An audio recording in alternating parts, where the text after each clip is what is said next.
Once upon a time, there was a small, beautiful village named Iyat. Amongst its neighboring villages, Iyat was known to be one of the villages with the most beautiful maidens. All the maidens in Iyat were tall, beautiful, and well endowed in the right places. While some maidens were very fair and as beautiful as the sun, some were as dark and beautiful, and their chocolate skin attracted different kinds of men to them. In the village of Iyat, there was a maiden named Ada. Ada was one of the prettiest maidens, but her beautiful eyes, angelic smile, and charming personality set her apart from the other maidens. Because of their striking beauty, most of the maidens in Iyat were very arrogant and rude to men. They insulted their suitors at the slightest provocation and only treated the rich men with respect. Unlike the other pretty maidens who prided themselves on their beauty, Ada was different.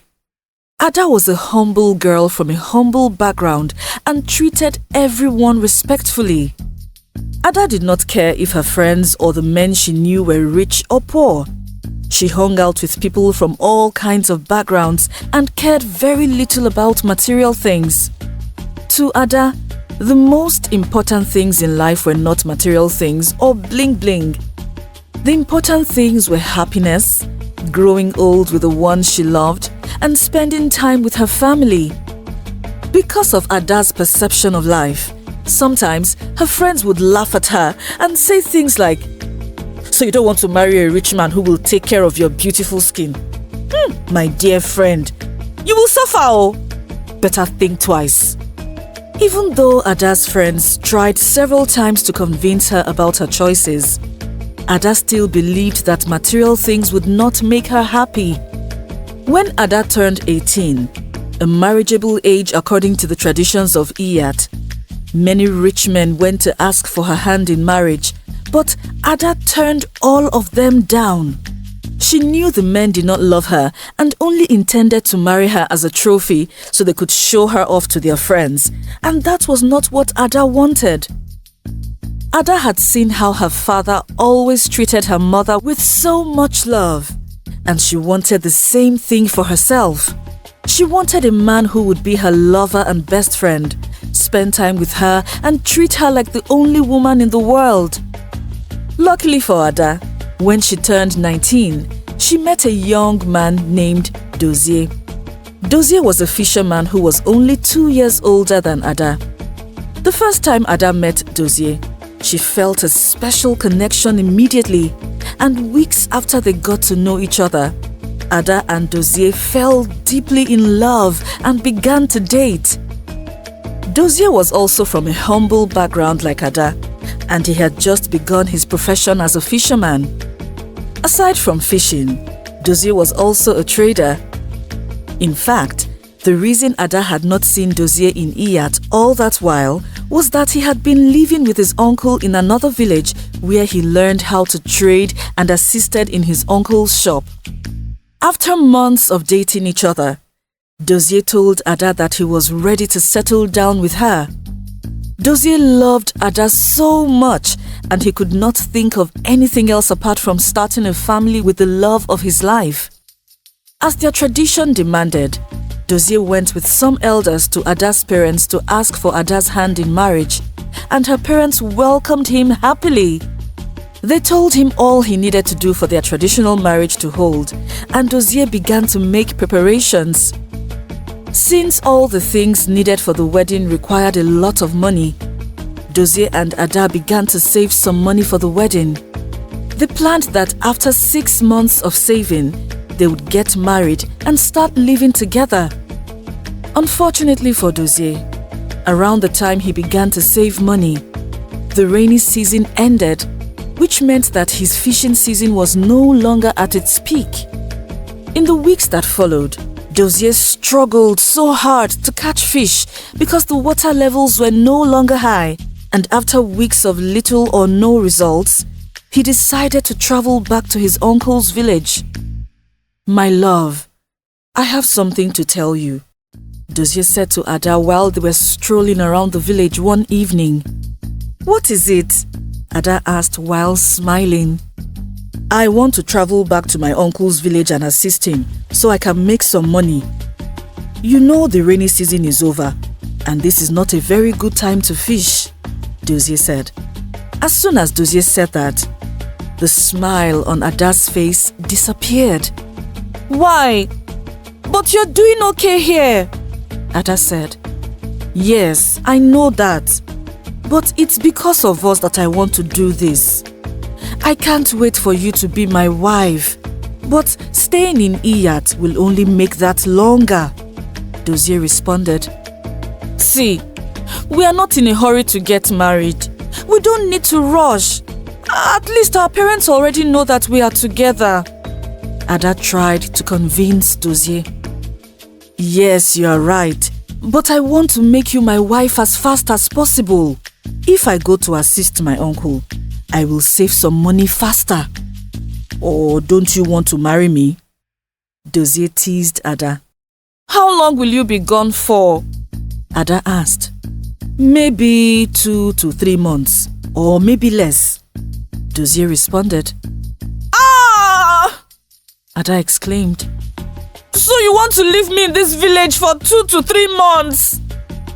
Ada said, "My love, it's not long. Before you know it, I will be back. And it's not like I will not be seeing you. We will still see each other. I will come and visit you every 2 weeks. That way, you will not miss me so much." Dozie assured Ada. "Are you sure?" Ada asked in a teary voice. "Yes, why would I lie to my world?" Dozie said, and then he hugged Ada. The following day, just as Dozie had told Ada, he traveled to his uncle's village. But before he left that morning, he stopped by Ada's house to give her some money. After Dozie left, Ada became lonely. It was the first time she had stayed all by herself since she and Dozie started dating, and it felt new to her. However, since she knew Dozie would be back soon, she tried not to think too much about his absence and focused more on assisting her mother with her bushmeat and palm wine business. A month and some weeks after Dozie left, something happened in the village of Iyat. The prince and future heir to the throne announced that he was searching for a wife, and he would only marry a maiden from Iyat. While the other maidens were excited at the news of the prince marrying one of them, Ada was not interested. Her heart was with Dozie, and she didn't care about the prince. As a way for the prince to choose his wife, all the interested and single maidens were to dance at the king's palace, and the prince would choose the one he loved.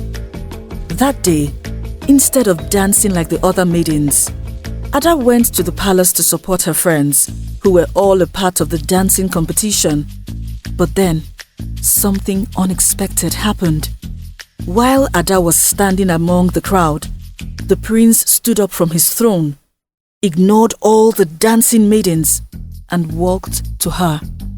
That was strange, because the prince was only supposed to pick a maiden among the dancers, not someone in the crowd. When the prince walked to Ada, Ada knew what that meant, so she ran away from the scene immediately. Ada's friends, who were also part of the dance competition, ran after Ada, and they tried to convince her to return to the prince, but Ada refused. 2 days after Ada ran out of the palace, Ada was in her parents' house one evening when she heard some voices outside her house. When Ada went out to see what was happening, to her greatest surprise, she saw the prince and some of his guards standing outside her house. "Good evening, Your Highness. To what do I owe this pleasant visit?" Ada asked in a very respectful tone. "I'm here to see you, Ada," the prince said in a very confident voice. "And to ask you why you ran away from me," he added. "I'm sorry about that, my prince. I don't even know why I acted that way. Forgive me, Your Highness." Ada said. You are forgiven. You know you really fascinated me. Most maidens would have been happy that I chose them. But you ran away from me, the prince said. From the first time I saw you, I really liked you. The prince added. Oh, I'm so sorry, Your Highness. But I am already betrothed to the man I love, Ada said. There's no problem. Leave him, and I will compensate him handsomely, the prince said casually. I'm sorry, but I cannot do that. I love him so much, and I cannot betray our love, Ada responded. You love him so much that you're willing to turn down my offer and an opportunity to be the future queen of Iyat just to be with him? The prince asked in shock. Yes, Your Highness, Ada responded respectfully. If you don't mind, Your Highness, I was cooking for my parents when I heard your voice. They will be back soon, so I have to take my leave now, Ada said. With that, she respectfully bowed and walked out on the prince and his guards. That day, after the prince and his guards left Ada's house, the news of how Ada turned down the prince's offer spread like wildfire in the village. Ada became the name on the lips of many maidens as well as parents. When Ada's friends heard that Ada had turned down the prince's proposal to be his queen, they were furious at her. What do you see in that low-life boy that you're willing to sacrifice a life of royalty? One of Ada's friends asked her. I love Dozie, and no matter what you or anyone else says, I will not leave him for a prince I barely know, Ada responded. As for the prince, when Ada turned him down, he was very angry, and as a result, he decided to do some digging on Ada's lover. When the prince discovered that Ada was dating Dozie, an ordinary fisherman and a trader, this worsened the matter. A week after the prince showed up at Ada's house, he went to visit her again, but this time, Ada disrespected him and talked to him rudely, then asked him to leave her house. Meanwhile, while all of this was happening, Dozie had no idea of what had been happening between the prince and Ada until he came home to visit Ada one weekend. When Ada told him that the prince had been pestering her about marriage, even though he knew that she was dating Dozie, Dozie was pissed, but he didn't do anything irrational until something happened. The day before Dozie was supposed to return to his uncle's village, the prince visited Ada's house again, but he met Dozie there this time. Angered that Dozie was spending time with the woman he wanted but could not get, the prince ordered his guards to flog Dozie mercilessly, claiming that Dozie had not greeted him properly when he entered Ada's compound. That afternoon, the prince's guards handled Dozie mercilessly and left him with many bruises. And because there were many guards, Dozie could not defend himself. The following day, instead of returning to his uncle's village as planned, Dozie went to the king's palace to report to the king what the prince had done to him. When the king heard all the prince had done and saw the bruises on Dozie's face and body, he was very mad. The king even called the prince to the palace and forced him to apologize to Dozie. After the prince apologized to Dozie, out of compassion for his bruised face and body, the king gave Dozie some money for treatment, and Dozie left the palace satisfied. Shortly after Dozie left the palace, he was in his house trying to pack his bags to go to his uncle's village when 5 palace guards came running to his house. So you think you can go scot-free, right? One of the guards said as he slapped Dozie immediately. What did I do?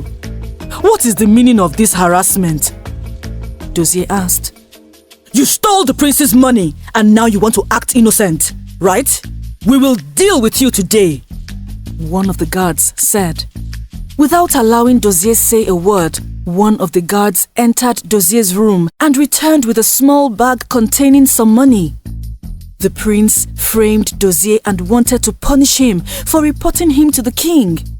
After the guard pretended to find the prince's money in Dozie's room, they mercilessly beat up Dozie before taking him to the village square. At the village square, people gathered to see what was happening, and in less than 15 minutes, more than half of the villagers of Iyat were there. This guy stole from the prince today, and for that, we will punish him, one of the guards said. Then the next thing, he poured petrol on Dozie and set him on fire. Ada, who happened to be returning from the market when the guards set Dozie on fire, saw what had happened and she ran to save her lover. Unfortunately, in the process of trying to save him, she caught fire too. But no one was brave enough to defy the prince's orders and help them, so the two innocent lovers burned to death. While everyone mourned their death, no one knew that before Ada and Dozie took their last breath, they had cursed the village of Iyat, and a few weeks after they were buried, terrible things began to happen in the village. Watch out for part 2. Did you like this story? Tell us your favorite part in the comment section below. Please like, share and subscribe to our channel. Also, do not forget to follow our channel on Facebook and Instagram. Thank you.